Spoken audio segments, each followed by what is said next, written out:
So hi hello everyone, welcome to simple learning. நம்ம இன்றைக்கி படிக்க போகிறதுங்கிறது லைஃபுங்கிற அந்த போயம் தான். யார் எழுதியிருக்கான்னு பார்த்தீங்கன்னா ஹென்ரி வேன் டைக்கே அப்படிங்கிறது தான். இது உங்களுக்கு யூனிட் 1ல் செகண்ட் போயமு, ஃபஸ்ட்டு போயமு. அப்போது இந்த போயம்ங்கிறது பார்த்துருவோம். ஸோ அந்த போயமை நம்ம line by hi hello everyone, welcome to simple learning. இன்றைக்கி நம்ம லைஃபுங்கிற அந்த போயமை தான் படிக்க போகிறோம். Stanza line by line, stanza by stanza நம்ம எக்ஸ்ப்ளனேஷன் கொடுக்க போகிறோம். ஸோ வடவடன்னு பேசாமல் ஆரம்பிச்சிடலாம். சரி, லைஃபுங்கிற அந்த போயத்தை யார் எழுதியிருக்கான்னு பார்த்தீங்கன்னா ஹென்ரி வேன் டைக்கே. டைக்கேவோ உங்கள் வாயில் எப்படி வருதோ நீங்கள் எப்படி கூப்பிட்டுக்கலாம், ஆனால் ஸ்பெல்லிங் கரெக்டாக இருந்தால் மட்டும் சரி. அப்போ லைஃபுங்கிறத ஹென்ரி வேன் டைக்கே தான் எழுதியிருக்காரு. சரி, இப்போ நம்ம போயிடலாம். ஃபஸ்ட்டு லைன் பார்த்தீங்கன்னா let me but leave my life from year to year. அது அந்த லைனில் என்ன சொல்ல வர்றாருன்னு பார்த்தீங்கன்னா,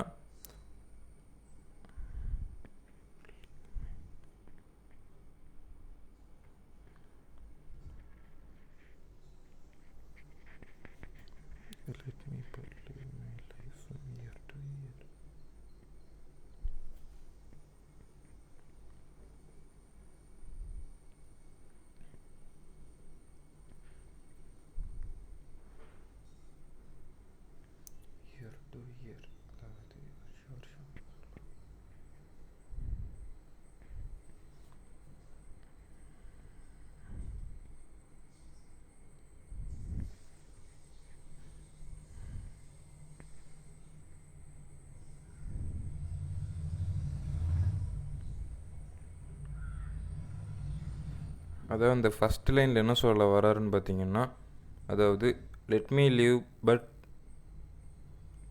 லீவ் பட்டுங்கிறத நம்ம விட்டுரும். இப்போ leave my life from year to year அப்படிங்கிறதுல நம்ம எப்போவுமே முன்னோக்கி பார்ப்போம் அப்படிங்கிற ஒரு ஐடியாவில் நம்ம இருப்போம். நம்மளை பொறுத்த வரைக்குமே இப்போ என்ன 10ஆம் கிளாஸ் படிக்கிறோமா, பப்ளிக் எக்ஸாம் வருதா, அப்போ அடுத்த வருஷம் தான் முக்கியமான விஷயம்னு பார்ப்போம். ஆனால் இந்த வருஷத்தை நம்ம கை விட்டுருவோம். இந்த வருஷத்தில் அப்படி என்ன இருக்க போகுது அப்படின்னு நம்ம நினச்சிட்ருப்போம். ஆனால் இந்த வருஷத்தில் உங்களுக்கு என்ன இருக்குது, ஃப்ரெண்ட்ஷிப் இருக்குது. 11ஆம் கிளாஸ்லாம் போனீங்கன்னா உங்ககிட்ட இருக்கிற எவனுமே கிட்ட இருக்க போகிறது கிடையாது, தள்ளி போயிடுவாங்க. அதுக்கப்புறம் மச்சான்னு சொல்லிட்டு இருந்தவன்லாம் அப்போ தான் வச்சு விட்டு போவான். அப்போ அந்த மாதிரி இருக்கும்போது இவர் என்ன சொல்ல வர்றாருன்னா, நீங்கள் எதிர்காலத்தில் இருக்க பப்ளிக் எக்ஸாமை பார்க்குறத விட முக்கியமானதாக நீங்கள் இந்த வருஷத்தை பார்க்கணும். என்னது, இப்போ நீங்கள் இருக்கீங்கள ஒரு கிளாஸ் ரூமு, அங்கே உங்கள் பசங்கள்லாம் இருப்பானுங்க, அவங்க லைஃப்பை அவங்க கூட நீங்கள் இருக்கணும். அப்போ அவங்களையும் நீங்கள் பார்க்கணும், உங்களுக்கு ஞாபகம் இருக்கணும். அப்போ உங்களுக்கு ஞாபகம் இருக்கணும், அவங்க கூட இருக்கவங்க விட்டு போயிடுவாங்க அப்படின்னு சொல்லிட்டு நம்ம டே பை டே வாழணும்.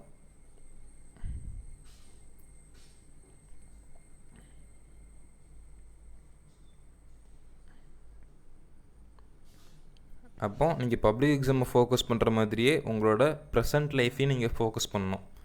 அதாவது டெய்லியும் நம்ம சும்மா எவனா ஒருத்தந்து கேட்பான் என்ன ஹெல்ப் எதாவது வேணுமான்னு, நம்ம அதான் 10ஆம் கிளாஸ் முடிஞ்சப்பறம் இந்த நாயெல்லாம் எங்கேயோ ஓடி தானே போகுது அப்படின்னு சொல்லிட்டு எதையுமே சொல்லாமல் இருந்துருவோம். அப்படியெல்லாம் இருக்காமல் இருக்கிற ஒரு நாளையும் நல்லா வாழ்ந்துருங்க அப்படிங்கிறத நம்ம கருத்துங்கிறது. யார் சொல்கிறது, ஹென்ரி வேன் டைக்கே. அதுதான் ஃபஸ்ட் லைனில் சொல்கிறது. அதாவது லிவ் இன் ப்ரெசண்ட்டுன்னு நம்ம கேள்விப்பட்டிருப்போம்ல, அந்த கதை தான். அப்போ இதுதான் ஃபஸ்ட் லைனோட இதுங்கிறது. அப்போ இதுதான் ஃபஸ்ட் லைனோட எக்ஸ்ப்ளனேஷன். இப்போ செகண்ட் லைனுக்கு போவோம். With forward face and unreluctant soul. அதாவது வித் ஃபார்வேர்டு ஃபேஸுங்கும்போது என்ன நடந்தாலும் பார்த்துக்கலான்டா, நம்ம பார்த்துக்குறோம் அப்படின்னு சொல்லிட்டு ஒரு முன்னாடி பார்க்குற ஒரு பார்வைங்கிறது தான். என்ன ஆனாலும் பரவாயில்லன்னு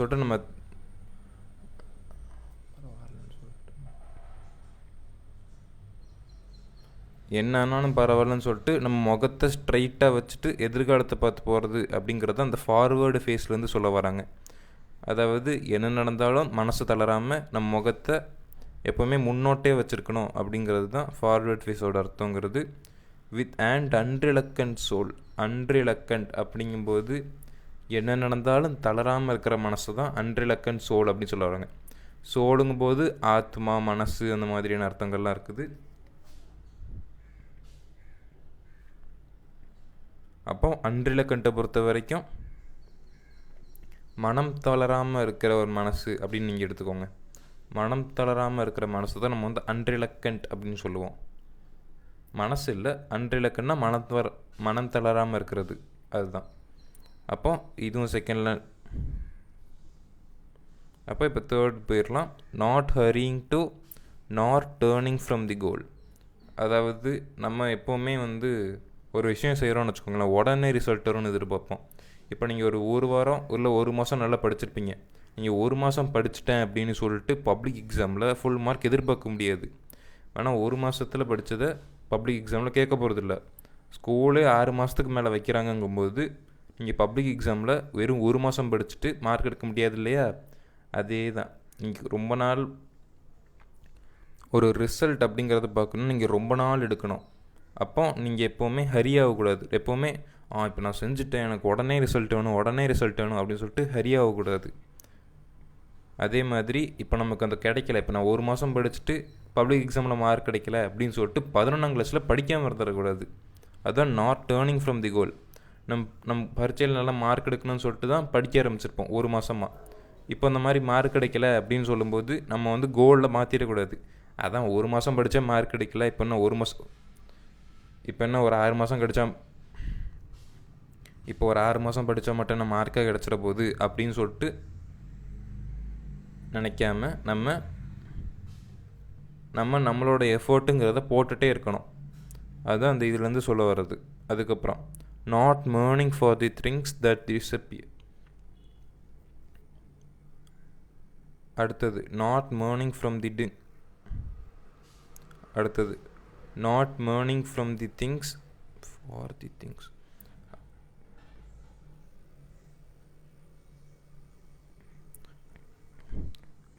அடுத்தது not mourning for the things that disappear. அதாவது என்னதுன்னா, இப்போ நம்ம வந்து ஒரு விஷயத்தை இழந்துட்டோம்னு வச்சுக்கோங்களேன், அதே நினச்சி வருத்தப்பட்டுருக்கூடாது. அதுக்கு பதிலாக அடுத்தது என்ன அப்படின்னு சொல்லிட்டு பார்த்து போகணும். அதுதான் மர்னிங் அப்படிங்கும்போது துக்கம் அப்படின்னு ஒரு அர்த்தம். அதாவது மர்னிங்னா துக்கம். அதுதான் நாட் மர்னிங், துக்கப்படாமல். எதுக்கு? நம்ம டிஸப்பியர் ஆனது, நம்ம கையிலேருந்து போன விஷயத்தை பற்றி துக்கப்படாமல் இருக்கணும் அப்படிங்கிறது தான் இந்த லைனோட அர்த்தங்கிறது. அதே மாதிரி இன் தி டிம் பாஸ்ட், அதாவது நம்ம இருண்ட கடந்த காலம், ரொம்ப கஷ்டமான கடந்த காலம்லாம் இருக்கும்ல,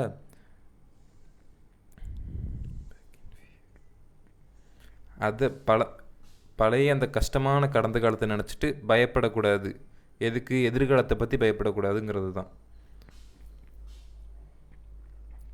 இப்போ ஒருவேளை சின்ன வயசில் நீங்கள் வந்து ஸ்கூட்டி யாராவது தந்திருக்காங்கன்னு வச்சுக்கோ. இப்போ ஒருவேளை சின்ன வயசுலேருந்து யாரும் உங்களுக்கு வந்து சைக்கிள் தந்திருக்காங்கன்னு வச்சுக்கோமே, நீங்கள் ஓட்டும் போது கீழே விழுந்துட்டீங்க. நீங்கள் அதே நினச்சிக்கிட்டு நீங்கள் சைக்கிளை தொடாமல் இருக்கிறதுங்கிறது தப்பு. வேணால் எதிர்காலத்தில் நடந்தது, வேணால் கடந்த காலத்தில் நடந்தது நினச்சி இப்போ வருத்தப்படாமல், இப்போ பயப்படாமல் நம்ம போகணும் அப்படின்னு சொல்லிட்டு தான் அந்த ஆத்தர் சொல்ல வராரு. அதுதான் அந்த லைனில் வர்றது. இன் தி டிம் பாஸ்ட், கடந்த காலத்தில் நடந்த ஒரு துயரமான சம்பவத்தை நினச்சிட்டு பயப்படக்கூடாது அப்படிங்கிறது தான். இதுக்கு நான் என்ன சொல்லியிருந்தேன், நம்ம சைக்கிளில் தான் ஓட்டிகிட்டு இருந்தோம்னா நம்ம விழுந்துருந்துருப்போம். கண்டிப்பாக சைக்கிள் ஓட்டும்போது நம்ம சின்ன வயசில் விழுந்துருந்துருப்போம். அந்த சைக்கிள் ஓட்டும்போது விழுந்துட்டோமேன்னு சொல்லிட்டு சைக்கிள் ஓட்ட படிக்காமல் இருக்கக்கூடாது. நம்மளோட முயற்சியை கொடுக்கணும், அதனால் பயத்தை தவிர்க்கணும் அப்படிங்கிறது தான். அப்போ இது இந்த ஸ்டான்ஸாவோட இந்த லைனோட எக்ஸ்ப்ளனேஷனுங்கிறது. அடுத்தது தான் அந்த சாப்டரில் இருக்க ஒரு முக்கியமான ஒரு லைனுங்கிறது. அதாவது from what the future veils. வெயில்ஸுங்கும்போது மறைக்கிறது, ஹைட்ஸ் அப்படிங்கிற ஒரு அர்த்தம் தான் இருக்குது. ஹைட்ஸுன்னு இருக்கும்ல, மறைக்கிறது, அதுதான் வெயில்ஸோட இன்னொரு அர்த்தங்கிறது. அப்போ from what the future veils but with a old and happy heart. அதாவது எதிர்காலம் நமக்கு என்ன ஒரு சர்ப்ரைஸ் வச்சுருந்தாலும், இப்போ ஒரு வேளை நீங்கள் எதிர்காலத்தில் 1 கோடி அடிக்க போகிறீங்களாவும் இருக்கட்டும், ஒரு வேளை எதிர்காலத்தில் உங்களுக்கு பிடிச்சவங்க யாராவது இறந்து போகிறாங்கனாலும் இருக்கட்டும், அதை பற்றியெல்லாம் எதுவுமே யோசிக்காமல் நம்ம நல்லது நடந்தாலும் சரி கெட்டது நடந்தாலும் சரி ஒரு ஓல் ஹேண்ட் ஹாப்பி ஹார்ட், அதாவது ஒரு நிறைஞ்ச சந்தோஷமான மனசோடு நம்ம வந்து அதை வந்து ஏற்றுக்கணும் அப்படிங்கிறது தான். that pays its toll. அதாவது இப்போ இந்த மாதிரி பண்ணுதில்ல, இந்த மாதிரி உங்களுக்கு வாழ்க்கையில் நடந்துச்சுன்னா அதுக்கு ஆத்தர் என்ன சொல்ல வர்றாருன்னா, ஆத்தர் என்ன விளக்கம் கொண்டு வர்றாருன்னா, இது வந்து உங்கள் எதிர்காலத்துக்கான நீங்கள் கொடுக்க வேண்டிய ஃபீஸ், அதாவது டோலுங்கிறது. இப்போ நம்ம ஹைவேல வண்டி ஓட்டணும்னா எப்படி டோல் கொடுக்குறோமோ அதே மாதிரி நீங்கள் வாழ்க்கையே வரணுன்னா அந்த டோலுங்கிறது கொடுக்கணுமாம்மா. அப்படின்னா ஆத்தர் இந்த விஷயத்தை பார்க்குறாரு. அதனால தான் தேட் பேஸ் இட்ஸ் டோல் அப்படின்னு அவர் சொல்கிறது. அப்போ இந்த டோலுக்கான அர்த்தங்கிறது அதுதான். அதே மாதிரி நான் சொல்லியிருந்தேன்ல, இந்த ஹைவேக்கு ஓட்டுறது மாதிரி உங்கள் வாழ்க்கை டு யூத் அண்ட் ஏஜ், அதாவது இளமையிலேருந்து வயசாகிற வரைக்கும் அதுக்கு நீங்கள் கெட்டுற ஒரு டோல் மாதிரி தான் இந்த விஷயங்கள்லாம், அப்படி தான் சொல்ல வராங்க. அதே மாதிரி and travels on the shear, travels on with shear. அதனால் நடந்ததையெல்லாம் மறந்துட்டு ட்ராவல்ஸ் ஆன் தி சியர், சந்தோஷமான அது அந்த ஃபார்வேர்ட் ஃபேஸ் இருக்குல்ல, அதே மாதிரி ஆட்டிடியூடில் நம்ம வாழ்க்கையை பயணிக்கணும் அப்படின்னு சொல்ல வராங்க. இப்போ அடுத்தது, ஸோ இதோட ஃபஸ்ட்டு ஸ்டான்ஸா அப்படிங்கிறது முடிஞ்சிருச்சு. ஃபஸ்ட்டு ஸ்டான்ஸால் நீங்கள் மெயினாக பாயிண்ட் பண்ணி வைக்க வேண்டிய லைன்ஸுங்கிறது ஃபஸ்ட்டு ரொம்பவே இம்பார்ட்டண்டானது இந்த லாஸ்ட்டில் இருக்க 3வது இது. அதுக்கப்புறம் இது நீங்கள் இப்போ நான் மார்க் பண்ணுறது எல்லாமே நீங்கள் எக்ஸாம் பேப்பரில் எழுதிடணும்.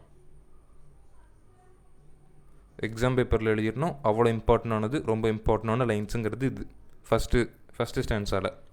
இப்போ இது மோஸ்ட் இம்பார்ட்டண்ட்டு, இது செகண்ட் மோஸ்ட் இம்பார்ட்டண்ட்டு. ஃபஸ்ட் லைனும் அதே மாதிரி இதுவும் ரொம்ப இம்பார்ட்டண்டானது. மற்றது இம்பார்ட்டண்ட் இல்லைன்னு நான் சொல்ல வரல, ஆனால் நம்ம அப்ரிஷியேஷன்லாம் எழுதும்போது இதை எழுத வேண்டிய அவசியம் இல்லை. அதனால் இந்த ரெண்டுத்தையும் நீங்கள் இன்க்ளூட் பண்ண முயற்சி பண்ணி பாருங்கள். அப்போது இந்த ரெண்டும் தான் முக்கியமான லைன்ஸுங்கிறது. எக்ஸாமில் அப்ரிஷியேஷன்லாம் கேட்கும்போது இதை நீங்கள் எழுதிக்கோங்க. இப்போ இதோட ஃபஸ்ட்டு ஸ்டான்ஸாங்கிறது முடிஞ்சிருச்சா? இப்போ இந்த ஸ்டான்ஸால் என்ன சொல்ல வராங்கிறது நான் சொல்லியிருந்திருப்பேன். கடைசியாக இன்னொரு வாட்டி நான் சொல்லுவேன், அதனால் புரியலைன்னா காத்துருங்க. So let the way wind up and hill or down.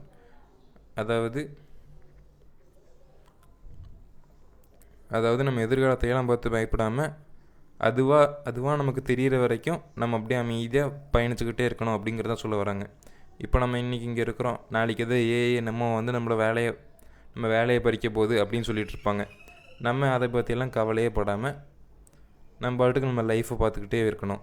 அதுக்கப்புறம் வரும்போது பார்த்துக்கலாம் அப்படிங்கிற ஒரு மைண்ட் செட்டில் இருக்கணும். அப்படிங்கிறது தான் இந்த லைனோட செகண்ட் ஸ்டான்ஸால் ஃபஸ்ட் லைனோட ஒரு மீனிங்கிறது. அதாவது என்ன வந்தாலும் பார்த்துக்கலாம் அப்படிங்கிற ஒரு ஐடியா தான் இந்த இதுதான் வைண்ட் அப். ஆமாம், அந்த வைண்ட் அப் இதுக்கான அர்த்தம் என்னென்னு பார்த்தீங்கன்னா எக்ஸ்போஸ் ஆகிறது, அதாவது நமக்கு தெரிகிறது அப்படின்னு அர்த்தம். இப்போ தூரத்தில் ஒரு இது இருக்குதுன்னு வச்சுக்கோங்களேன், தூரத்தில் ஒரு மலை இருக்குது, அது நம்ம ஒரு 100 கிலோமீட்டர் தள்ளி இருந்தால் தெரியாது. அதே ஒரு 5 கிலோமீட்டர் 1 கிலோமீட்டர் வரும்போது தான் தெரியும். அப்போ இதை நம்ம வந்து வைண்ட் அப் அப்படின்னு சொல்லுவோம். அதாவது நமக்கு தெரிகிறதுன்னு சொல்லுவோம். கொஞ்சம் கொஞ்சமாக தெரிய ஆரம்பிக்குது அப்படிங்கிறது தான் நம்ம வைண்ட் அப் அப்படிங்கிறதுல சொல்லுவோம். அதாவது இங்கிலீஷில் உங்களுக்கு சிம்பிளாக சொல்லணுன்னா எக்ஸ்போசிங் அப்படின்னு சொல்லலாம். கொஞ்சம் கொஞ்சமாக எக்ஸ்போஸ் ஆகிட்டுருக்குது, அதான் வைண்ட் அப்போட அர்த்தங்கிறது. அதே மாதிரி ஹில் ஆர் டவுனுங்கும் போது இப்போ எக்ஸ்போஸ் ஆகிடுச்சுல்ல நம்ம எதிர்காலங்கிறது, அது உயரமாக போகிற வழியாக இருந்தாலும் சரி, ரொம்ப இப்போ இருக்கிற நிலைமையோட கீழே போகிற நிலைமையாக இருந்தாலும் சரி, அதே மாதிரி அந்த பாதைங்கிறது ரஃப்பாக இருந்தாலும் சரி, ஸ்மூத்தாக இருந்தாலும் சரி, அந்த ஜேர்னிங்கிறது சந்தோஷமாக தான் இருக்கும் அப்படின்னு சொல்ல வராரு. எப்படி நம்ம பாதையில் போயிட்டே இருக்கிறோம், நம்ம லைஃப்பில் போயிட்டே இருப்போம். ஒரு நாளைக்கு நமக்கே தெரியும் நம்ம வந்து மேலே போக போகிறோமா இல்லை கீழே போக போகிறோமான்னு. அதே மாதிரி நமக்கும் தெரியும் இந்த லைஃபுங்கிறது ரஃப்பாக இருக்குமா ஸ்மூத்தாக இருக்குமான்னு. நம்ம பார்க்க வேண்டியதெல்லாம் ஹில்லா டவுனா, ரஃப்பாக ஸ்மூத்தாக, அதையெல்லாம் நம்ம பார்க்க வேண்டாம். நமக்கு தெரிய வேண்டிய விஷயங்கிறது எப்படி ஆனாலும் நம்ம லைஃபுங்கிறது ஜாய்ஃபுல்லாக தான் இருக்கும் அப்படின்னு தான் ஆத்தர் சொல்ல வர்றாரு. அதுதான் இந்த 2 ஸ்டான்ஸோட எக்ஸ்ப்ளனேஷனுங்கிறது. இந்த ஓவர் அப்படின்னு இருக்குல்ல, இது வந்து ஓவர் அப்படிங்கிற அர்த்தம் தான். அதுதான் இங்கே வந்து ஓவர் அப்படின்னு போட்டிருக்காங்க. வேணால் ஸ்டான்ஸால் லெட்டர்ஸுங்கிறது கொஞ்சம் சரி. இப்போ இந்த லைனும் முடிச்சிட்டோம். இப்போ இந்த லைன் போவோம். Still seeking what I sought when but a boy. இது வந்து உங்களுக்கான இது இல்லை, இந்த நல்ல பெரிய மனுஷங்க இருப்பாங்கள்ல அவங்களுக்கானது. அதாவது இப்போ நம்ம வந்து வாழ்க்கையில் இப்போ நீங்கள் இப்போ எத்தனை ஒரு 16-15 வயசு இருக்குமா, இப்போ 20 வயசு போனதுக்கப்புறம் என்னடா வாழ்க்கை எப்படி இருக்குன்னு சொல்லுவாங்கள்ல, என்னடா வாழ்க்கை எப்படி இருக்குன்னு உங்களுக்கு நினைக்க தோணும்ல, அப்போ இருக்கிற டைலாக் தான் இது. இப்போ உங்களுக்கு புரியலனாலும் பரவாயில்ல, சும்மா கேட்டதை பாருங்கள். Still seeking what I sought when but a boy அப்படிங்கும்போது நம்ம சின்ன வயசில் நல்ல எல்லார்ட்டையும் பேசி கலக்கலான்னு இருந்திருப்போம். அதே நமக்கு வயசு ஏற ஏற அப்படி அமைதியாக இருந்திருப்போம் ஒரு சைடில். அந்த மாதிரியெல்லாம் இல்லாமல் சின்ன வயசில் எப்படி இருந்தோமோ, சின்ன வயசில் நம்ம எப்படி இருந்தோம், எல்லார்ட்டையும் பேசுவோம், புதுசாக ஃப்ரெண்ட்ஷிப் வச்சுக்குவோம், நல்ல ஓடியாடி விளையாடுவோம். அந்த மாதிரி ஒரு மைண்ட் செட்டில் எப்போவுமே இருக்கணும் அப்படிங்கிறது தான் ஆத்தர் நமக்கு சொல்ல வர்றது. அதுதான் பட் அ பாய். நீங்கள் பாயாக இருந்தாலும் சரி, கேர்ளாக இருந்தாலும் சரி, இதே மாதிரி கதை தான். அதாவது சின்ன வயசில் இருந்த மாதிரி இருக்கணும் அப்படிங்கிறது தான் இந்த 2 லைன்ஸோட அர்த்தம் அப்படிங்கிறது. அதே மாதிரி ஃபைனலாக வந்துட்டோம், my heart will keep the courage for the கொஸ்ட்டுங்கும்போது மிஷன்னு வச்சுக்கோங்களேன். இந்த நம்ம கேம்லலாம் மிஷன் விளாடுவோம்ல, இந்த ஜிடிஏலலாம் அந்த மாதிரி மிஷன் வச்சுக்கோங்க. நம்ம வாழ்க்கையில் எந்த மாதிரியான விஷயங்கள்லாம் வந்தாலும் நம்ம வந்து கரேஜோட, தைரியத்தோடு நம்ம வந்து அதை வந்து ஃபேஸ் பண்ணணும் அப்படிங்கிறது தான். எந்த துயரம் வந்தாலும் கரேஜோட ஃபேஸ் பண்ணணும் அப்படிங்கிறது தான் இந்த லைனோட எக்ஸ்ப்ளனேஷனுங்கிறது.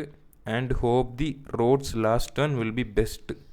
அதே மாதிரி இந்த செகண்ட் ஸ்டான்ஸால் இம்பார்ட்டன்டான லைனுங்கிறதுல இதுவும் ஒன்று. அதாவது and hope the road's last turn will be the last. அதாவது லாஸ்ட்டு டேர்ன், இந்த லாஸ்ட் டேர்னுங்கிறது என்ன மீன் பண்ண வர்றாருன்னா இறந்து போகிறது, அதான் வந்து மீன் பண்ண வர்றாரு. லாஸ்ட் டேர்ன்னா இறந்து போகிறது. அப்போ அது வந்து பெஸ்ட்டாக இருக்கும். நம்ம வந்து இறக்கிறத பற்றி பயப்படாமல் இறக்குறது எப்படியும் பெஸ்ட்டாக தான் இறக்க போகிறோம், அதனால் அதை பற்றி யோசிக்க வேண்டாம் அப்படின்னு ஒரு இதில் வராரு. அண்ட் ஹோப், அதையும் நீங்கள் பார்த்துக்கோங்க. Hope the road's last turn will be the best. நம்ம நம்பிக்கையோடு போவோம் அப்படிங்கிறது தான் இதோட ஒரு அர்த்தங்கிறது. அப்போ இதான் வந்து செகண்ட் ஸ்டான்ஸாவோட. ஸோ இதோட அந்த செகண்ட் ஸ்டான்ஸாங்கிறது முடியுது. இந்த செகண்ட் ஸ்டான்ஸில் ரொம்ப முக்கியமான லைன்ஸு அப்படிங்கிறது இந்த லைன் இருக்குல்ல, இங்கே மார்க் பண்ணுறால, so let the way wind up, அதெல்லாம் இருக்குல்ல, இந்த 3 இது தான். சரி நான் இதுலேருந்து இது வரைக்கும், இந்த ஜாய் வரைக்கும், ஸோலேருந்து ஜாய் வரைக்கும் இந்த செகண்ட் ஸ்டான்ஸில் ரொம்ப இம்பார்ட்டண்டான லைன்ஸுங்கிறது. இதுக்கான மீனிங் என்னென்னு கேட்டாங்கன்னா,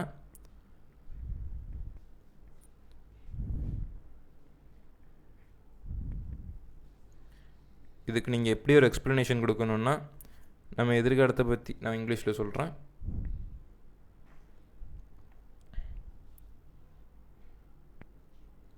even though our futures we will be facing growth or down. So இப்போ இதுதான் இம்பார்ட்டண்டானது.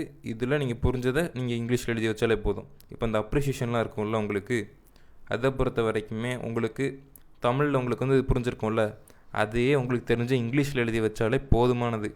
இந்த நோட்ஸை பற்றி படிக்கிறதுங்கிற வேலையே பார்க்க வேண்டாம். உண்மையை சொல்லலாம், அப்ரிஷியேஷனுங்கிறது அவ்வளோ சிம்பிளான ஒரு விஷயம். நீங்கள் உங்களுக்கு தெரிஞ்ச தமிழை நீங்கள் எப்படி இங்கிலீஷில் எழுதி வச்சாலே போதும். சிம்பிள் இங்கிலீஷுங்கிறத டீச்சருக்கு போதுமானது தான். அதனால் இது உங்களுக்கு எந்த மாதிரி புரிஞ்சிருக்கோ அதே அப்படி நீங்கள் இங்கிலீஷில் எழுதி வச்சுருங்க. மெயினாக இந்த லைன்ஸை எழுதி வச்சுட்டு அந்த அர்த்தத்தை நீங்கள் எழுதி வைங்க. அப்படிங்கும்போது மார்க்குங்கிறது மேக்ஸிமம் கிடைக்கும். இப்போ அடுத்தது மார்க்கை மேக்ஸிமம் ஆக்கிறதுக்கு அடுத்த ஒரு வழி, அதுதான் தீம். இப்போ நான் அந்த லைனில் இப்போ நான் கொடுக்க போகிறது எல்லாமே எக்ஸாமில் கரெக்டாக யூஸ் பண்ணிக்கோங்க. அதாவது இந்த அப்ரிசியேஷனு, நோட்டு, லெட்ரு, அந்த எந்த இளவாக இருந்தாலும் இந்த மாதிரி ஒரு ஐடியாவில் தான் உங்கள் நோட்டோ லெட்டரோ எதுனாலும் இருக்கட்டும், அது இந்த மாதிரி ஒரு தீமை ஃபேஸ் பண்ணி தான் நீங்கள் வந்து எழுதணும். அதாவது லிவ் இன் ப்ரெசண்ட்டை நீங்கள் நல்லா விரித்து எழுதலாம். டோன்ட் கேர் அபவுட் ஃப்யூச்சர் அப்படின்னு சொன்னாலும் லிவ் இன் ப்ரெசண்ட்டுன்னு தான் வரும். அதே மாதிரி கோ ஃபார்வர்டுன்னு சொன்னாலும் லிவ் இன் ப்ரெசண்ட்டுன்னு தான் வரும். அப்படி நீங்கள் லிவ் இன் ப்ரெசண்ட்டை வித்தியாசமாக எழுதலாம். அதுதான் இந்த தீம் அதிலேருந்து கொடுக்க வந்திருக்கேன். இப்போ மொத்தம் 4 விதமான தீமுங்கிறத பார்ப்போம். இதை வச்சு நீங்கள் பரீட்சையில் தப்பிச்சுக்க பார்த்துக்கோங்க. அப்போ ஃபஸ்ட்டு லிவ் இன் ப்ரெசண்ட், அதாவது இந்த நிகழ்காலத்தில் வாழணும் அப்படிங்கிறது. அப்புறம் let in go the fear of future uncertainty அப்படிங்கும்போது நம்ம கையில் இல்லாத விஷயங்களில் அதில் வந்து ஃபியரை போக வைக்கணும். அதை பற்றி பயப்பட வேண்டாம் அப்படிங்கிறது தான் அந்த அன்சர்டனிட்டி, ஃப்யூச்சர் அன்சர்டனிட்டி அப்படிங்கிறது. அதாவது எதிர்காலத்தில் இருக்க பயத்தை போக வைக்கிறது. ஒருவேளை உங்களுக்கு இந்த லைன், இந்த எக்ஸாக்ட் லைன் ஞாபகம் இல்லைனாலும் உங்களுக்கு இப்போ உங்களுக்கு தமிழில் தெரிஞ்சு வச்சுருக்கோம்ல, அதை நீங்கள் இங்கிலீஷில் எழுதி வச்சாலும் போதுமானது தான். நீங்கள் இதே மாதிரி அன்சர்டனிட்டி அந்த வார்த்தையெல்லாம் யூஸ் பண்ணணும்லாம் இல்லை, உங்களுக்கு புரிஞ்ச தமிழில் நீங்கள் எழுதி வச்சா போதும், கரெக்டாக இருக்கான்னு பார்த்தா போதும். அப்போ இது live in present, live in present, letting go the fear of future uncertainty, இந்த ரெண்டா. அதுக்கப்புறம் embracing all phases of life. லைஃப்பில் எல்லாத்தையுமே விரும்பி வாழணும் அப்படிங்கிறது தான் embracing all phases of life. லைஃப்பில் இருக்க எல்லாத்தையுமே விரும்பி வாழணும். அதே மாதிரி ரீட்டைனிங் சைல்டு லைக் க்யூரியாசிட்டி. நம்ம சின்ன வயசில் எவ்வளோ ஆர்வமாகவும் எவ்வளோ துருத்துருன்னு இருந்திருப்போமோ அதே மாதிரியே எப்போவுமே இருக்கணும் அப்படிங்கிறது தான் 4வது இது. இப்போ நான் உங்களுக்கு தீமை கொடுத்துட்டேன். நீங்கள் இதை எக்ஸ்பேண்ட் பண்ணி எப்படி வேணாலும் எழுதிக்கோங்க, உங்களுக்கு புரிஞ்ச மாதிரியே எழுதிக்கோங்க. அதே மாதிரி நான் இம்பார்ட்டண்ட்டாக சொல்லணும்னு ஆசைப்படுறது, இதை அப்படியே காப்பி அடிச்சுட்டு போய் பரிசு எழுதுறதுக்கு நான் சொல்லலை. நான் என்ன சொல்கிறேன்னா, இதுதான் தீமுங்கிறது உங்களுக்கு புரிஞ்ச பாஷையில் எக்ஸாமில் போய்ட்டு எழுதி வைங்கன்னு தான் சொல்கிறேன். ஆனால் இந்த சாப்டரை பொறுத்த வரைக்கும் மோட்டிவேஷன் அப்படிங்கிறது தான் மெயின் கதையே. அப்போ நீங்கள் மோட்டிவேஷன் சம்மந்தப்பட்டதாக எழுதினாலே போதும், உங்களுக்கு மார்க்குங்கிறது கிடச்சிரும். உண்மையை சொல்ல அந்த சாப்டர்லாம் அப்ரிசியேஷனில் கேட்டாங்கன்னா ஈஸியாக எழுதிடலாம், ஈஸியாக மார்க் கொடுத்துடலாம். அப்பேற்பட்ட சாப்டர் தான், அப்பேற்பட்ட போயம் தான் இது. அப்போ நீங்கள் இதில் மிஸ் பண்ணிடாதீங்க. ரொம்ப ஈஸியான போயம். மோட்டிவேஷனும் அதே மாதிரி இங்கே நான் கொடுத்துருக்கேன்ல, இதில் இருக்க லைன்ஸையும் நீங்கள் உங்களுக்கு புரிஞ்ச பாஷையில் எக்ஸாம் பேப்பரில் எழுதி வச்சா போதும், மார்க்கு கன்ஃபார்ம். அப்போ இதோட இந்த வீடியோவை நான் முடிச்சுக்கிறேன். இதை நீங்கள் பார்த்து வச்சுக்கோங்க. அதே மாதிரி ஆத்தரோட பேருங்கிறதையும் பார்த்து வச்சுக்கோங்க. ஸோ இதோட இந்த வீடியோ முடிச்சிடலாம். தேங்க்ஸ் ஃபார் வாட்சிங் கைஸ்.